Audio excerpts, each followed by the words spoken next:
นักงานสภาแห่งชาติหวนคืนวันชาติที่2ธันวาคมรอบ50 ปีเพื่อยกให้เห็นมูลเสื้อขบวนการปฏิวัติและชัยชนะอันยิ่งใหญ่ในประวัติศาสตร์แห่งการต่อสู้ของชาติเมนบันทีประชาชนลาวบรรดาเผ่าได้มีอิสรภาพและเป็นเจ้าของประเทศชาติซึ่งได้จัดขึ้นในวันที่8ธันวาคม2025ที่สภาแห่งชาติพนักงานสภาแห่งชาติหวนคืนวันชาติที่2ธันวาคมรอบ50 ปี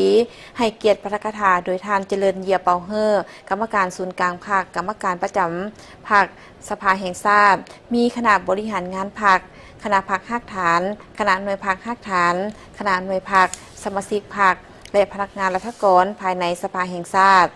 ท่านเจริญเยียเปาเฮอได้หวนคืนมูลเสื้อขบวนการปฏิบัติและความหมายความสำคัญของวันชาติที่2ธันวาอันเป็นมูลเสื้อและชัยชนะอันยิ่งใหญ่ในประวัติศาสตร์แห่งการต่อสู้กู้ชาติแม่นบันทีประชาชนลาวบรรดาเผ่า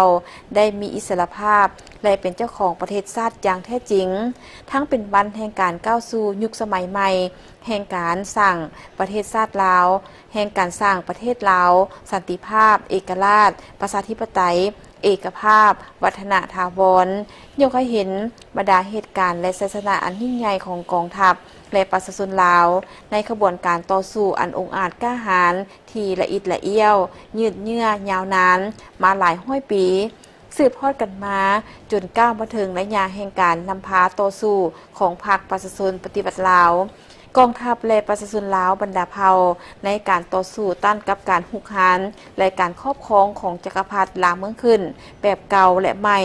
จนสามารถปลดปล่อยประเทศชาติได้อย่างสมบูรณ์และประกาศสถาปนาสาธารณรัฐประชาธิปไตยประชาชนลาวขึ้นอย่างสง่าผ่าเผย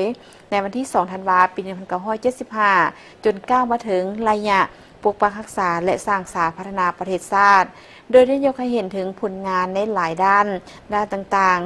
ๆตลอด50 ปีผ่านมาภายใต้การชี้นำพาอันฉลาดส่องใส